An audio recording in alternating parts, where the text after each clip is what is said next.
ਲਓ ਜੀ, ਗੱਲ ਤੇ ਗੌਰ ਕਰੋ। ਇਹ ਸ਼ੀਰੀ ਮਜ਼ਾਰੀ ਨਿਰੀ ਬਿਮਾਰੀ ਤੇ ਇਹਦੀ ਕੁੜੀ ਅਮਾਨਤ ਮਜ਼ਾਰੀ, ਇਹ ਕਦੀ ਕਦੀ ਇਹਨੇ ਬਾਜਵੇ ਨੇ ਚੁਕਾਤਾ ਜੀ ਉਹਨੂੰ, ਉਹ 1.5 ਫੁੱਟੇ ਸਕੂਟੇ ਜਿਹਨੂੰ, ਤੇ ਕਦੀ ਕਦੀਆਂ ਨੇ ਜੀ ਸ਼ਬਾਜ਼ ਸ਼ਰੀਫ ਨੇ ਤੇ ਰਾਣੇ ਸਨਾਲਾ ਨੇ। ਇਹਨਾਂ ਨੂੰ ਕੋਈ ਸਮਝ ਨਹੀਂ ਲੱਗ ਰਹੀ, ਹਾਲਾਂਕਿ ਇਹਨਾਂ ਨੂੰ ਗੱਲ ਤਾਂ ਬੜੀ ਸੌਖੀ ਜੀ ਹੈ, ਸਮਝ ਜਾਣੀ ਚਾਹੀਦੀ ਹੈ। ਇਹਨਾਂ ਨੂੰ ਚੁਕਾਇਆ ਇੱਕ ਪੇਜ ਨੇ ਜਿਹਦੇ ਉੱਤੇ ਆਪ ਨੇ, ਇਹ ਖੁਦ ਵੀ ਉਸੇ ਪੇਜ ਦੇ ਉੱਤੇ ਨੇ। ਮਤਲਬ ਕਿ ਪੇਜ ਐਡਾ ਜ਼ਾਲਮ ਹੈ ਪੇਜ, ਜਿਹੜਾ ਇੱਕ ਪੇਜ ਹੈ ਉਹ ਬੰਦੇ ਮਾੜੇ ਮੋਟੇ ਆਪਣੇ ਉੱਪਰ ਬਲੀ ਚੜਾ ਦਿੰਦਾ।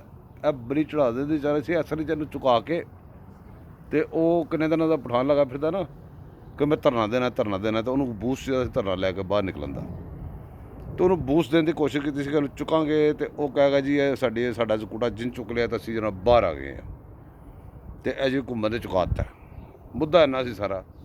ਤੇ ਇਹ ਜਿਸ ਤਰ੍ਹਾਂ ਮਾਲਟਨ ਵਾਲਾ ਸਾਰਾ ਮੁੱਦਾ ਪਾ ਕੇ ਦੇ ਰਹੇ ਨੇ, ਬੜੇ ਚੱਕਰ ਚਲਾ ਰਹੇ ਨੇ। ਇਸ ਟਾਈਮ ਪਾਕਿਸਤਾਨ ਨੂੰ ਖਾ ਗਏ ਨੇ, ਇਹਨਾਂ ਨੇ ਬਚਣ ਕੋਈ ਨਹੀਂ ਦੇਣਾ, ਇਹਨਾਂ ਨੇ ਕਿਸੇ ਹੋਰ ਨੂੰ ਨਹੀਂ ਚੱਲਣ ਦੇਣਾ। ਲਾਡਲੇ ਨੂੰ ਘੁਮਾ ਕੇ ਫੇਰ ਲਿਆਉਣਗੇ। ਲਾਡਲੇ ਨੇ ਆਇਨ ਤੋੜਿਆ, ਸਾਰਾ ਕੁਝ ਕੀਤਾ ਹੈ।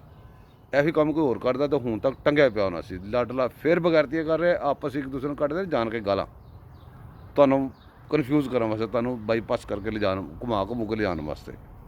ਇਹ ਆਪਸ ਵਿੱਚ ਗਾਲਾਂ ਕੱਢਦੇ ਨੇ। ਫਿਰ ਆ ਕੇ ਇੱਕ ਅੱਧਾ ਬੰਦਾ ਵਿੱਚ ਰੌਲਾ ਪਾਉਂਦਾ ਹੈ ਕਿ ਸਾਡਾ ਨਾਂ ਨਾ ਲੈਣਾ ਓਏ, ਤੁਹਾਡੀ ਮਾਂ ਦੀ ਅੱਛੀ ਤੈਸੀ। ਉਹ ਸਾਨੂੰ ਕਹਿੰਦਾ ਕਿ ਤੁਸੀਂ ਨਾ ਨਾਲ ਲੈਣਾ, ਇਹਨਾਂ ਨੂੰ ਤੁਸੀਂ ਆਪ ਲਾਇਆ।